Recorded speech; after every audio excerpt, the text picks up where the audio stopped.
A 17-year-old girl finishes her shift at a factory in a quiet Japanese suburb, and she heads home riding her bike through the dark streets. But she would never arrive. And for the next 40 days, she endures suffering that defies comprehension. This is the case of Junko Furuta. Crime, conspiracy, cults, serial killers, and murder. All things that I love to consume, and I know you do too, you sick, twisted, beautiful, intellectually minded freak. Listen, today, this is going to be a very, very, very rough case. This is, I believe, the most recommended case that you guys have asked me to cover, so I am covering it, but just giving you all the warnings right now. This video contains detailed descriptions, so viewer discretion is advised. So if you're sticking around for this case, let's unbuckle our seatbelts, go Mach 5 down the highway, slam on the brakes, and bust through the windshield into this highly disturbing case together.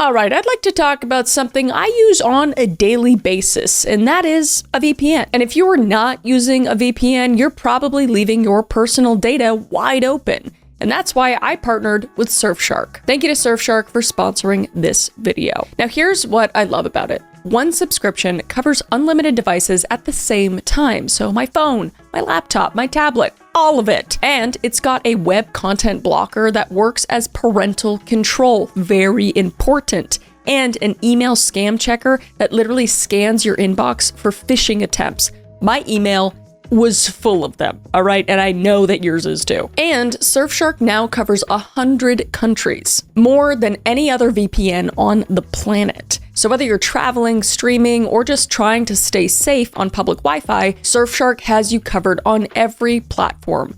PC, Mac, iOS, Android, Xbox, PlayStation, you name it. And with a 30-day money-back guarantee, there's zero risk. So go to surfshark.com/callmechris and use code callmechris at checkout to get 4 extra months off Surfshark VPN. Again, that's surfshark.com/callmechris, code callmechris to get 4 extra months of Surfshark VPN. Thank you so much to Surfshark for sponsoring this video and supporting the channel, and let's get back to it. Junko Furuta came into the world on January 18th, 1971. And she was born into a household that, while not wealthy, was rich in terms of love. Her father, Akira, worked as a business director at a canning factory, and her mother stayed home to raise the children. And the family's finances were modest, and Akira carried the weight of providing for everyone on his shoulders.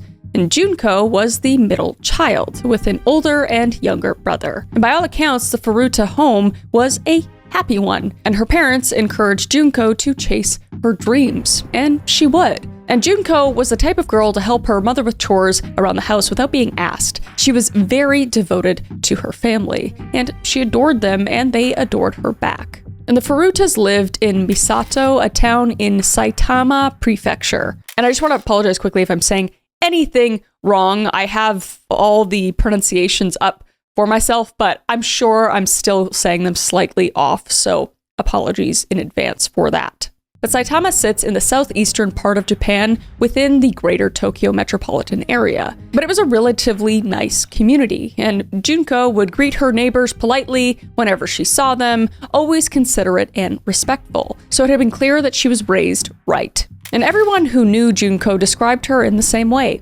friendly, kind, beautiful, and popular. She had a lively spirit and a charm that just drew people into her, and her classmates and teachers all liked her, by all accounts. Yet, unlike many teenagers her age, Junko stayed away from drinking, smoking, and drugs. And this earned her a reputation among some of the rowdier kids at school, because they saw her as naive, a good girl, if you will, and her close friends would call her Jun-chan, which, from my research, is a term of endearment in Japanese. But correct me if I'm wrong. But Junko was also known to be very generous as well. And when she visited friends' homes, she would bring small gifts for their families just because she could. And at 17 years old, Junko was a senior at Yashio Minami High School in the Saitama Prefecture. And she was an excellent student. Her grades were high and her attendance was nearly perfect. She belonged to Class 3-8, a group of 47 students who had grown close over the years. In that fall, her class had worked together to make happy coats, which are traditional Japanese festival jackets for the school's cultural festival. And it was a memory her classmates would hold on to in the years to come. But Junko had a secret dream. She wanted to become an idol singer. But it was the kind of aspiration she only shared with her closest friends. Something precious and private. Because her hobbies were quieter, simpler things. Like she loved to bake and to knit, and she loved going to the beach. And she also had a boyfriend, and his name, or at least that pseudonym used to protect his identity, was Kawamura. And when Junko was with him, he quit drinking and smoking because she asked him to. So clearly she was a great example to other people. Because that was the effect she had on all the people around her. Basically, she just made them want to be better. And just 2 days before everything changed, on November 23rd, 1988, Junko celebrated Kawamura's birthday. And she gave him a black sweater she had knitted herself, saying, quote, "Please wear this," unquote. And she had also baked him a cheesecake, which he later said was delicious. And they went bowling that day, and they made plans to go skiing together that winter. So in October of 1988, Junko took a part-time job at a plastic molding factory, and she also worked as a salesperson at a household goods store, because Junko wasn't the type of person to just sit around and let life happen. And her father worked hard to support the family, and Junko wanted to help him out too, because that was just the type of person that she was. And she also wanted to save money for a graduation trip, which is a beloved tradition for Japanese students as they finish high school. But Junko was thinking even further ahead, and she had already accepted a position at an electronics retailer, and after graduation, she would begin her career there. So on November 25th, 1988, everything would change, because Junko would be finishing her shift at the plastic molding factory, and she would clock out around 8:20 in the evening, and climb onto her bike and head home through the dark streets of Misato. And her mother was expecting her home by around 8:30, but by 10 o'clock, Junko had not come home. And by 11, her family was frantic. And they called her workplace, but coworkers confirmed she had left on time, and they walked her usual route, calling her name into the night. But they found only one thing, her bicycle lock that had been discarded near a park. So the Furuta family reported their daughter missing the next day. And the police took the report and made a note in the file saying, quote, "Teenage rebellions are common. She'll probably return home when she's ready," unquote. That was their assessment. And as we know, Junko was not that type of teenager. It's just, if they thought to ask any questions about her, they would know that, but she was just kind of brushed aside. And meanwhile, 2 young men on motorcycles had been circling the streets of Misato that night. And they were hunting as they've done multiple times before. And when they spotted a young girl riding her bicycle home from work, they saw exactly what they were looking for. And 4 teenage boys would be responsible for what would become one of the most heinous crimes in Japanese history. 18-year-old Hiroshi Miyano, 17-year-old Joe Ogura, 16-year-old Shinji Minato, and 17-year-old Yasushi Watanabe. And 2 other boys would play smaller roles. And their names were Tetsuo Nakamura and Koichi Ihara, and they were both 16. So Miyano was the oldest and the one in charge, the ringleader, if you will. And he gave the orders and made the decisions. And he set the tone for everything that was going to happen. And Ogura seemed to be the second in command. And when he made a suggestion, Miyano listened. And one of his suggestions would be the one to seal Junko's fate. Minato was the youngest of 4, but his family's home would become their base of operations. And Watanabe rounded out the group, and he would play a supporting role of all the horrific things that were going to happen to Junko. So Miyano was born on April 30th, 1970 in Adachi, Tokyo, and his family appeared respectable on the surface. His father worked at a securities company while his mother taught piano, but there was another side to the family, because Miyano's grandfather had reportedly been a soldier with political connections to the Yakuza, and his uncle was said to be a high-ranking official within the organized crime syndicate. And at school, Miyano was known as a bully, and he openly bragged about his Yakuza connections. And whether those ties were as strong as he said or they were exaggerated, the reputation served him well, and people were afraid of him. and a psychological evaluation conducted later revealed that Miyano had a learning disability as well. And according to the assessment, it did not impair his brain function, but delayed his emotional development, which I don't think is an excuse for anything that's going to happen at all, but it's worth note. But it would have some effect on his choices. And Miyano was living with his girlfriend at the time, who happened to be the older sister of Yasushi Watanabe, and she eventually ended the relationship after he joined a gang and started committing horrible crimes.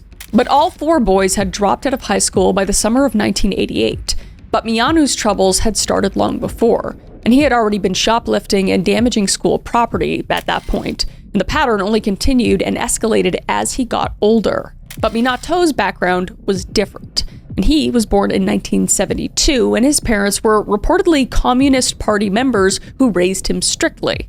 But that didn't matter in the end, because by 16 he had fallen in with Miyano's crowd, and they were scum of the earth. And they would collectively become chinpira, or low-ranking yakuza, essentially street-level thugs. And starting in October of 1988, they drove right into a spree of criminal activities, including purse snatching, car theft, extortion, assault, and they would become serial predators. And they would have a system. They knew how to identify targets, and most of the time, they let their victims go afterward. But Junko would be different. So on November 8th, they abducted a 19-year-old woman in Adachi, and they would take her to a hotel, gang her, and then let her go. And this was their pattern: abduct, assault, and release. So once they had all dropped out of school, they needed a place to hang out, and Minato offered his family's home in Adachi, and it became their base of operations. And it was a place where the adults seemed unwilling or unavailable to stop whatever was happening under their roof, so they're just as complicit, in my opinion. And they operated as a unit, committing crimes together, just covering for each other. And on the night of November 25th, 1988, Miyano and Minato climbed onto their motorcycles, and they rode through the streets of Misato looking for a woman to rob and then abuse. So as we know, Junko had just finished her shift at the plastic modeling factory and headed home on her bike. And the streets were dark, but she knew the way. But little did she know that Miyano and Minato were out hunting. So as they were riding on the streets, they would spot Junko. She was alone, and she was vulnerable, just the type of person they were looking for. And what happened next was extremely coordinated, because Miyano gave the order and Minato executed it. So as Junko pedaled along, Minato drove his motorcycle toward her and kicked her off her bike, and she would fall to the ground. And before she could process what was happening, Minato sped away into the night. His job was done. Now it was Miyano's turn. So Miyano approached Junko as if he had witnessed the attack by coincidence, and he played the concerned stranger, helping her to her feet. And he asked if she was okay, and she was shaken and vulnerable, and here was this helpful guy offering to walk her home safely. So naturally, Junko would accept. She had no way of knowing that the stranger who had attacked her and the stranger helping her were actually working together. So Miyano walked her away from the street, away from home, and toward a nearby warehouse. And once they reached the warehouse, the mask came off. And Miyano told Junko he was a member of the Yakuza, and he would only spare her life if she did exactly what he said. And that is when he would essay her for the first time and threaten to kill her if she made any noise. And afterward, Miyano took Junko by taxi to a hotel in Adachi, where he would essay her again. And from the hotel room, he called Minato's house and bragged to Agura about what he had done. And any other scenario for them would have ended there. Again, they never held their victims after what they wanted. But Agura's response would determine everything that came next, saying, quote unquote, "Don't let her leave." So around 3 a.m. on November 26, Miyano brought Junko to a park near the hotel. And there, the three others were waiting in the darkness: Agura, Minato, and Watanabe. And they would surround her and told her that they knew where she lived and that the Yakuza would murder her family if she tried to escape. And then, according to some accounts, the other three boys would escort her there in the park. So Junko was completely alone, terrified for her life and the lives of her family, just surrounded by her attackers in the middle of the night, absolutely petrified. I can't even imagine how she was feeling. But the boys needed somewhere else to take her because they weren't done yet. And Minato offered his family house, the same house the group had been using as a hangout since they dropped out of school. And he agreed to let them hold Junko in a room on the 2nd floor. So they smuggled her into the house under the cover of darkness. So Junko would be held captive and confined to a room on the 2nd floor of the Minato family home. And the house sat in the Ayase district of Adachi in north-central Tokyo. And it was, by all accounts, an ordinary residence in an ordinary neighborhood. So there was really nothing to suggest the horrors that would be happening inside. But from November 26, 1988 to January 4th, 1989, Junko remained trapped in that upstairs room. So 2 days after Junko vanished, her parents went to the police. And the boys knew an investigation could unravel everything, so they forced Junko to call her mother. 3 times she was made to pick up the phone and perform their script. And Miyano allegedly held a knife to her throat once while she spoke, saying, quote, "Mom, I'm sorry I worried you. I've run away, but I'm safe with friends. Please don't look for me," unquote. And her mother heard her daughter's voice, and then the line went dead. But it didn't sound quite right, and she was not convinced. And Junko was also forced to tell her mother to call off the police investigation. And the deception did work. And when police heard that the missing girl had contacted her family, they reclassified the case as a voluntary disappearance. And the search for Junko effectively ended before it began. So in the beginning, the boys forced Junko to act as Minato's girlfriend when his parents were around. And the parents, of course, did not believe the story. And they knew something was going on, but they said nothing, and they did nothing. And eventually, the boys stopped even bothering with the charade once it became clear that Minato's parents weren't going to report them anyway, which just makes me so sick to my stomach to think that these people didn't save this girl. It's just... It's just gonna get rough from here, so forewarning. So Junko was not completely hidden from the world as we know, and Minato's parents obviously knew a girl was in the house and that she hadn't left for an extended period of time. And Minato's brothers knew too, and the brothers' only action was to later inform Minato that Junko appeared to be dying, and no one said anything. But the parents would later offer explanations, claiming they were afraid of their own son, that he had become increasingly violent toward them. Then lock him up! Get him investigated. You could call the police. They could see that he's torturing someone. Oh, like, I don't know. This infuriates me. This case infuriates me. But they said they feared retaliation from Miyano and his Yakuza connections. And some accounts suggest that they were also worried about their reputation in the community, which I'm gonna assume is the biggest reason, to be honest. Because you bet your sweet ass I would lay my life down on the line to help save a girl that I know is being tortured. Are you fucking kidding me? Like, I can't believe it. Anyway. But the Minato family were not the only ones aware of Junko's presence. Because at one point, a boy was invited to the house by Miyano, and he saw her. And he went home and told his brother, who told their parents, who then contacted police. And officers were dispatched to the Minato residence. But the Minatos told police there was no girl inside because they're pieces of shit, even offering to let the officers look around.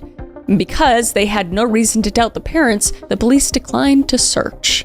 They left. Everyone failed Junko in this scenario. And Junko would remain trapped upstairs, and the torture would continue. All right, I'd like to take a brief moment from the darkness to just talk about something light and fluffy and cuddly, and that is my cat. Or should I say my cats, because I have 2 now. And they honestly have taken over my life, but I'm okay with that.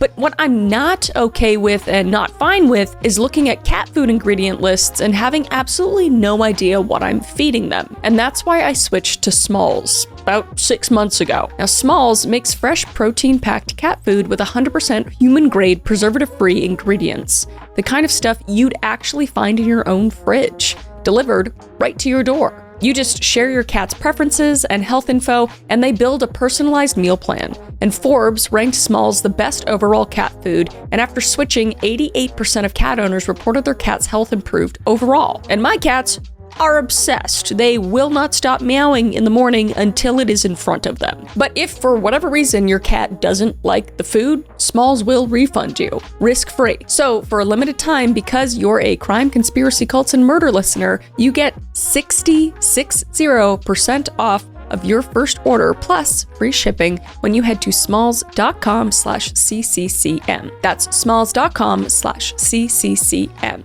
If you care about your cats as much as I do, please go order Smalls. Thank you so much to Smalls for sponsoring this video and supporting the channel, and let's get back to it. And what Junko endured over those 40 days defies all comprehension, because the abuse was relentless and only got worse as the days went by. Physically, she would be beaten repeatedly with fists, bamboo sticks, golf clubs, iron rods, and at some points Junko would be hung from the ceiling and they used her as a punching bag. Not to mention they would put dumbbells onto her, which destroyed her internal organs, but she would remain alive. And they would also drop those weights on her hands and her fingers, which naturally would shatter her fingernails and bones. And they also burned her repeatedly using lighter fluid, setting multiple bodies on fire. And they would dip hot wax onto her face and her eyelids, and they would stab her chest with sewing needles. But they would torture her in ways too horrific to fully describe. And the was constant. They would essay her as a group repeatedly, and during these essays, they would use foreign objects, including a metal rod, a bottle, scissors, skewers, lit matches, and lit fireworks. This is a hard one to get through, sorry. And according to some accounts, as many as 100 different men were invited to the house over the course of her captivity. They treated her suffering as entertainment. And as if the wasn't enough, they tortured her psychologically as well. And they would force her to dance unclothed while playing music, and they made her do things to herself while she was in front of them, and she would remain unclothed for almost the entirety of this entire time.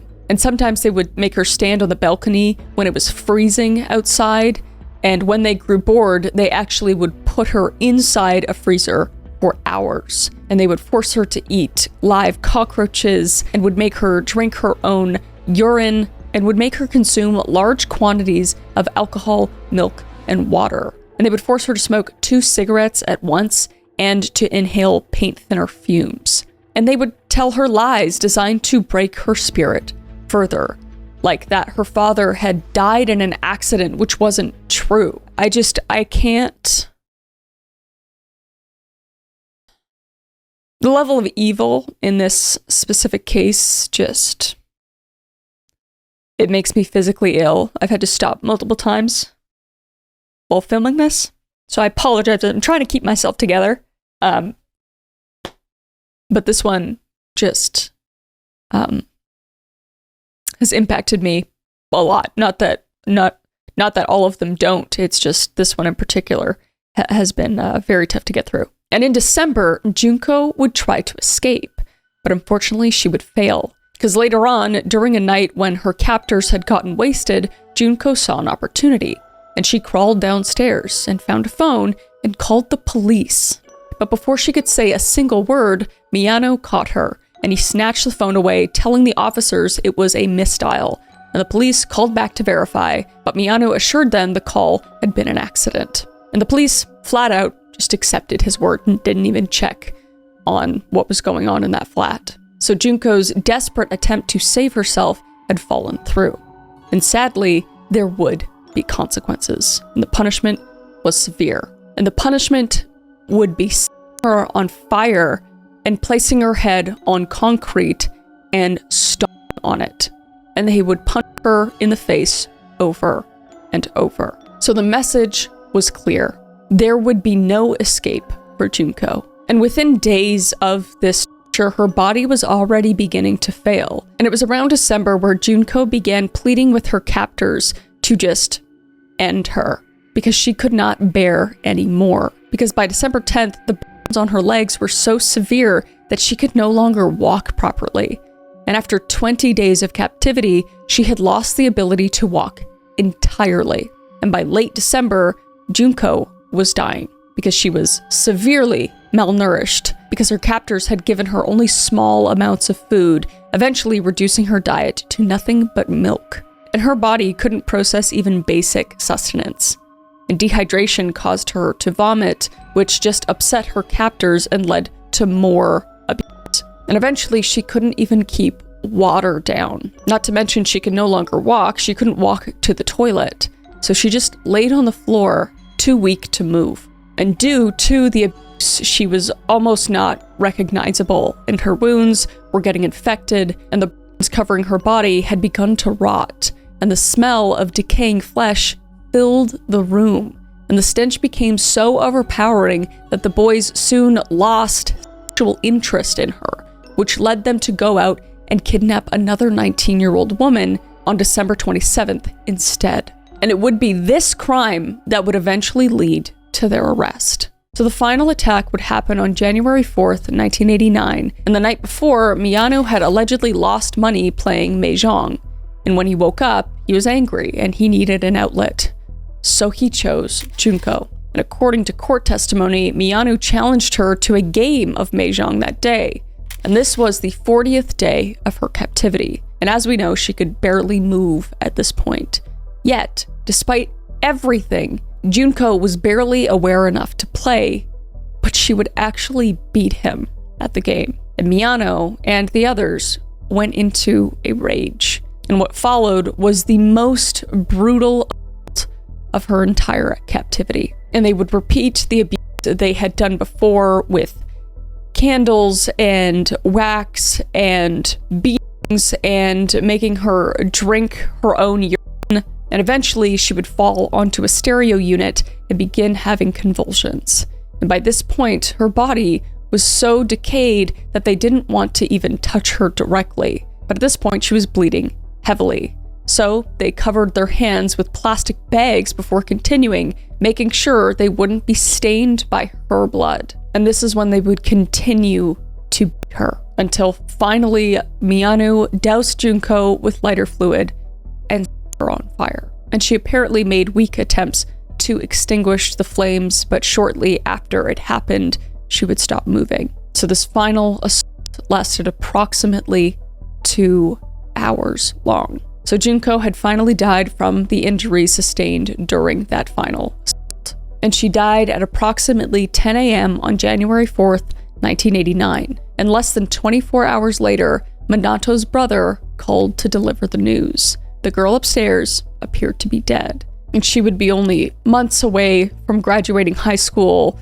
and achieving everything that she wanted to achieve, but these scum monsters, just waste of oxygen people, took that away from her. And she'd never have the chance to realize her dreams of becoming an idol singer, and she would never go on that ski trip with her boyfriend.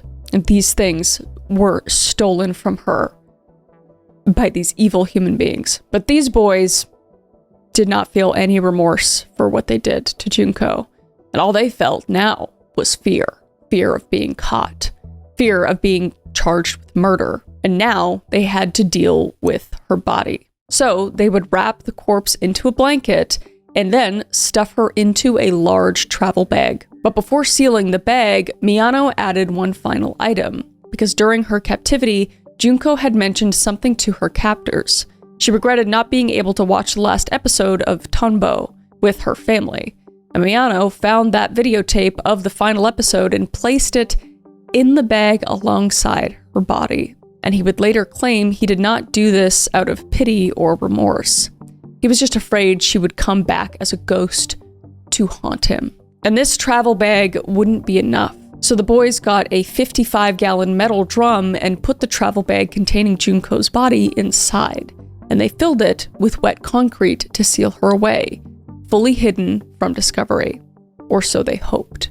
Now, the drum needed to disappear, so they found a spot to hide it, and they found a vacant lot near a construction site on the island of Wakasu in Koto, Tokyo. And it was a popular illegal dumping ground for all sorts of junk, like refrigerators, washing machines, rusted equipment. Surely one more oil drum wouldn't attract any attention, they thought. So on January 5th, 1989, the day after Junko passed away, the boys loaded the concrete-filled drum into a vehicle.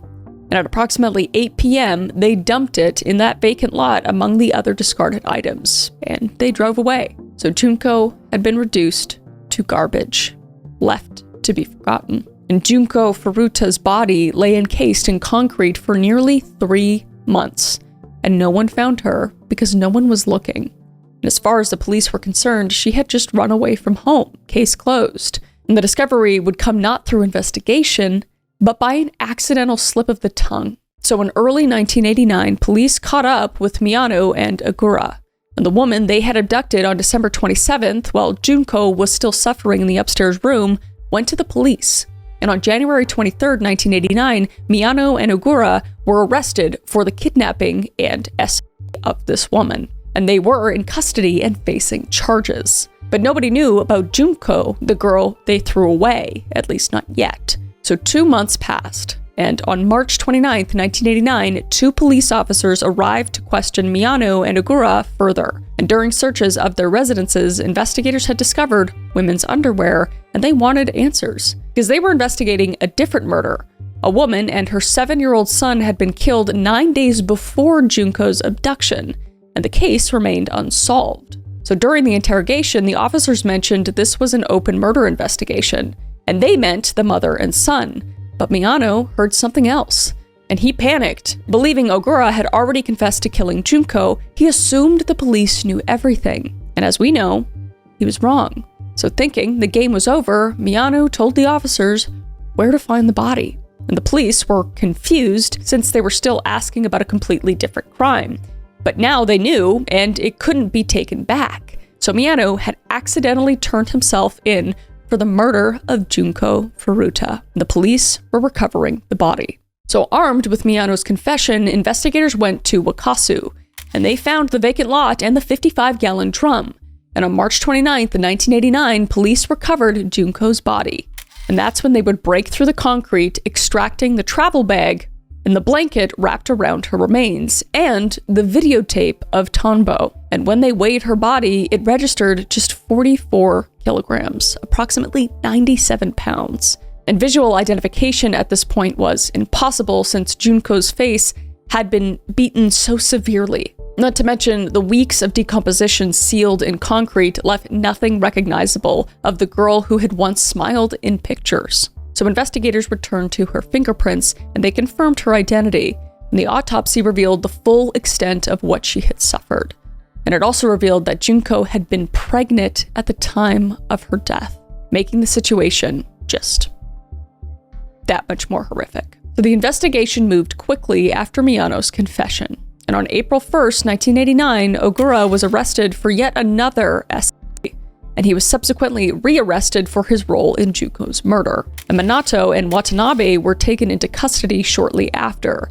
And Minato's brother, who had known what was happening and did nothing, was also arrested. And Tetsuo Nakamura and Koichi Ihara were identified as participants in the SE as well, because DNA evidence found on and inside Junko's body confirmed their involvement.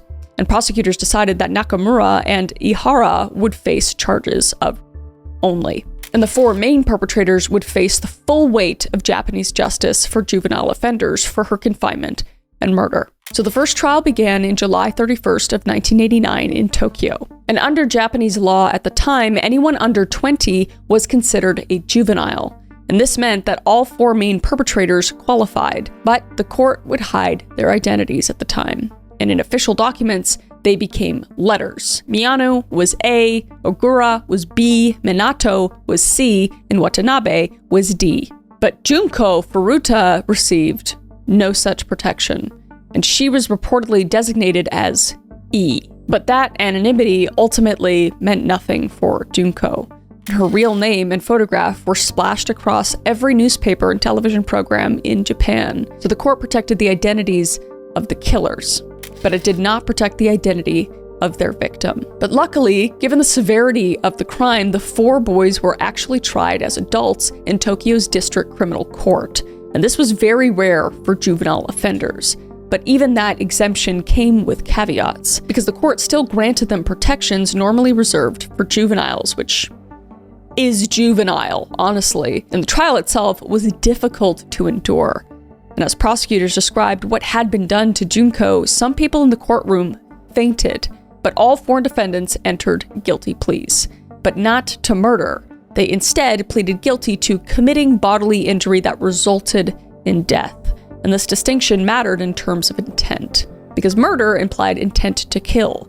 Bodily injury resulting in death suggested something less deliberate, and thereby earned a lesser sentence, because somehow 40 days of systematic torture only added up to bodily injury that resulted in death in the eyes of the law of Japan. So on July 20th, 1990, the court announced its verdict. And Miyano, the ringleader who orchestrated the abduction, led the torture, and Junko on fire received 17 years. That's it. That's disgusting. And during his trial, a prosecutor reportedly told him that if he had committed the crime just a short while later, when he was no longer a juvenile in the eyes of the law, he would have faced the death penalty. Yet he was being tried as an adult, but they still treated him as a juvenile. It will never make sense to me, and I think it is abhorrent. And Miyano's response was cold, saying, quote, "In this country, there is no chance to do something like this other than when you are a minor," unquote. And he dismissed Junko with indifference. She, quote, "was just unlucky enough to get caught," unquote. And Agura, who told Miyano not to let her go, received 5 to 10 years. And Minato, who supplied the torture room, received 5 to 6 years. And Watanabe, still a full participant in everything that they did to her, received 3 to 4 years. But the defendants were not satisfied. They wanted even less time. So Miyano, Minato, and Watanabe appealed their sentences, and the appeals went to the Tokyo High Court, and the higher court disagreed with the original sentences, but not in the way the defendants hoped. And the Tokyo High Court instead increased the punishments, luckily. Miyano's sentence was raised for 17 years to 20, still not enough, which is the longest sentence typically handed down in Japan short of life imprisonment. Minato's sentence was increased to 5 to 9 years, and Watanabe's sentence was increased to 5 to 7 years, and the presiding judge, Ryuji Yanase, explained the court's reasoning. And the sentences were increased because of the nature of the crime and the effect on the victim's family and the broader effects on society. Now, Watanabe appealed to Japan's Supreme Court, and in July of 1992, his appeal was denied. The sentences were final. All right, let's take a quick breather to talk about something that's probably been in the back of your mind, and that is that doctor's appointment that's just been not quite making it into your schedule, but you know you have to, but you don't, and you should never do. Well, that's where ZocDoc comes in. And for those of you who don't know, ZocDoc is a free app and website that makes it incredibly easy to find and book high-quality in-network doctors. We're talking 150,000 plus providers across all 50 states. And you can search by specialty or symptoms, read thousands of verified patient reviews so you actually know who you're walking in to see. And instantly book when you find someone that you love. No phone tag and no waiting. And appointments typically can happen within 24 to 72 hours, and you can even sometimes get same-day appointments and in-person or video visit. I'm a video person. I'm like, I don't want to leave my house. So every doctor's appointment I've made has just been videos, basically, and it's really nice. I have personally been using ZocDoc for almost a year now, and it has been super helpful. So stop putting off those doctor's appointments and go to ZocDoc.com/CCCM to find and instantly book a doctor you love today. That's ZocDoc.com/CCCM. Thank you so much to ZocDoc for sponsoring the video and supporting the channel, and let's get back to it. So how did the perpetrators of one of the most horrific crimes in Japanese, just the history of the world, receive such lenient sentences? Well, Japan's juvenile law was built on rehabilitation. The goal was not to punish young offenders, but to educate and reform them. And there was also something known as the Nagayama Standard. And under Japanese legal precedent, the death penalty was rarely applied in cases with only one victim. And law professor Hiroshi Itakura later explained that the difference between this case and harsher sentences came down to victim count and demonstrable premeditation. And in the Furuta case, the court found that the intent to kill was uncertain, that torture had escalated over time, and death had been the result, but perhaps not the original goal. Who the f*** cares? They killed her. I just don't. This case infuriates me and makes me so incredibly sad. Like the world can be a disgusting place. So despite the ever-escalating brutality, the court wasn't sure if they had meant to kill her or not. And Miyano's defense also presented additional mitigating factors, like the psychological evaluation showing his learning disability. No words. And his parents reportedly sold their home and paid 50 million yen, roughly $350,000 at the time, in compensation. And some would later argue that Miyano's Yakuza affiliations influenced the verdict they received at trial, lessening their sentences to be far too lenient compared to what they should have been. And naturally, the sentences ignited a firestorm, and legal professionals were divided. And a survey by the Asahi Shimbun newspaper found that a majority of lawyers and judges considered the sentences appropriate based on precedent, but the public felt different. Citizens were outraged, rightfully so, and Tokyo's police department and courts received a wave of letters and calls demanding life imprisonment or the death penalty. And newspapers published editorials calling the verdict a failure of justice, and victims' rights organizations demanded reforms to Japan's juvenile laws. And though the court had sealed the perpetrators' names, not everyone agreed with the law. A journalist from Shukan Bunshin magazine uncovered the identities of all 4 perpetrators, thankfully. And on April 20th, 1989, they published the names. We need somebody like this for the Epstein files. Seriously. And Kazuyoshi Hanada, the editor-in-chief, later explained the decision, saying, quote, "To make a long story short, we decided that beasts don't have human rights." Unquote. Couldn't have said it better myself. And Hanada acknowledged that publishing the names violated juvenile protection law, but there were no penalty regulations in place to punish them for doing so, luckily. And the boys' names became public, and the whole nation now knew who they were. So Miyano served his full 20-year sentence and walked out of prison in 2009. And he's 39 years old at the time. And he changed his last name to Yokoyama in an attempt to create a fresh start under a new identity. So there you go. Now you know his name. Here it is on screen. And the man who emerged from prison, shocker, was not reformed. And in January 2013, Yokoyama was arrested on suspicion of bank fraud and placing scam phone calls. And he refused to speak during questioning, and without sufficient evidence, he walked free again. And reports paint a picture of a man living well despite his past. And he wears expensive clothing and drives a BMW, and according to a journalist who spoke with Josei 7 magazine, he often visits a kickboxing gym surrounded by followers. And he takes them to barbecue parties and hostess clubs. And Miyano consistently boasts about his continued ties to the Yakuza. And he brags about his involvement in pyramid schemes and multi-level marketing operations. So basically, he is still the monster that he was years and years ago, and he is just walking free.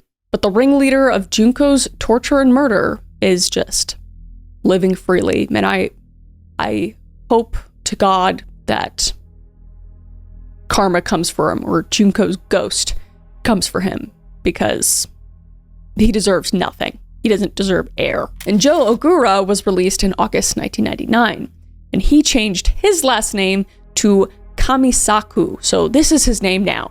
And at first, it seemed like he might build a normal life. And in 2000, he married and moved to Chibe Prefecture, though the marriage did not last. And then his past would catch up with him, and his colleagues discovered who he really was, which caused him to lose his job and reconnect with the Yakuza. And in July 2004, he committed another violent crime, and Kamisaku believed a 27-year-old acquaintance named Takatoshi Isono was involved with his girlfriend. So he abducted Isono, forcing him into a trunk of a car and driving the man to his mother's bar in Misato, where he beat him for 4 hours. And during the he told his victim that he had killed before, and he said that he knew how to get away with it. So Kamisaku was sentenced to 4 years in prison for this offense. And after his release in 2009, he lived alone in an apartment in Saitama, surviving on welfare. And his father allegedly wanted to give his life savings to Junko's family out of shame. The only good person in the story, basically, besides Junko and her family. But being the piece of shit that Kamisaku was, took that money and spent it on himself. And his mother allegedly vandalized Junko's grave, stating that Junko had ruined her son's life. So, she's a f***ing piece of shit. It just illustrates the twisted influence she had on her son. But Kamisaku would luckily die on July 16th of 2002 at 51 years old. And his head would become wedged between the toilet bowl and a tank, and he on his own vomit. So a fitting death for this piece of shit human being. Now, Minato was released in 1998, and he moved in with his mother, and years passed without incident. Then, in 2018, he resurfaced, and Minato was arrested of suspicion of attempted murder. And during a dispute over a parking spot in Kawaguchi, Saitama, he struck a 32-year-old man in the shoulder with a metal baton and slashed the man's neck with a knife. And when police arrested him, he said, quote, "I certainly stabbed and beat him, but I did not intend to kill him," unquote. And he told officers he kept the knife and baton in his vehicle for self-protection. And the arrest should have been major news, considering one of Junko's killers had attempted murder nearly 3 decades later, but the story received almost no mainstream attention. And Shukan Shinsho noted that virtually no outlets reported that Minato was one of the 4 men who killed Junko. And in 2019, Minato was sentenced to 1 year and 6 months for attempted murder. I swear to God. And he was suspended with probation for 3 years. Now, Watanabe was released in 1996, and of the 4, his path was the most different. He moved into an apartment with his mother in Tokyo, living in isolation, rarely leaving his locked room. And he had withdrawn from the world entirely. And by 2005, Watanabe had developed a neurodegenerative disease, but his family could not afford treatment. And his mother described his condition as a disease that, quote-unquote, turned his brain into a sponge. Womp womp. And Watanabe died in May of 2021 at 49 years old. And he was the only one of the 4 who did not commit additional crimes after release. That we know of. You know, I don't trust the system at all. So whether this was due to reform, his deteriorating health, or his complete withdrawal from society is impossible to know. And Nakamura and Ihara had both been 16 when they participated in the assaults. So they were sent to juvenile detention and were both released by 2000. And in the years that followed, both got married and had children. And according to reports, they disclosed their involvement in the case to their spouses. So 3 of the 4 main perpetrators committed additional crimes after release. And though the Japanese juvenile justice system was built on rehabilitation, the Junko Furuta case put that belief to the test, and it failed. And an article in Shukan Shinsho described the subsequent arrests with a single phrase: a defeat of the juvenile law. So Junko Furuta's funeral was held on April 2nd, 1989. And had she lived, the very next day would have been her first day of work at the electronics retailer that had hired her. And during the ceremony, one of her friends delivered a eulogy written by her classmates, saying, quote, "The happy we made for the cultural festival looked wonderful on you. I'll never forget that," unquote. And they acknowledged her suffering, expressed grief, and made a promise. A vow to fight for a world where such crimes could never happen again. And the electronics retailer brought the uniform Junko would have worn, and her parents placed it in her casket. And at graduation, the principal presented Junko's diploma to her parents. And all 47 students in the class 3-8 graduated together with her name among them. And the impact on those closest to Junko was devastating, because after her mother learned the full details of what had been done to her daughter, she reportedly had to be admitted to psychiatric hospital. And Junko's boyfriend, Kawamura, did not attend the funeral because he could not bring himself to go. And instead, he went to the place where her body had been dumped. And after her death, he started drinking and smoking again. And years later, he spoke about the perpetrators, saying, quote, "I remember their faces, and when they come out, I want to kill them in the same eye," unquote. But the criminal sentences had left Junko's family feeling betrayed because the price Japan's court placed on their daughter's life was far too small. But criminal court was not their only recourse. And the Furuta family filed a civil lawsuit against Minato's parents because the crimes had occurred in their home and they did absolutely nothing about it. And the Furuta family won, and the court awarded them 50 million yen. And to pay the judgment, the Minato family was forced to sell their home. But of course, the money could never restore what had been taken. But at least it was something. But the murder of Junko Furuta is considered the worst case of juvenile crime in Japan's post-war history. And the case forced Japanese society to confront uncomfortable realities. 4 teenagers had committed acts that defied comprehension. And the case also raised awareness about issues beyond this single crime. Things like bullying, violence among young people, and the importance of bystander intervention.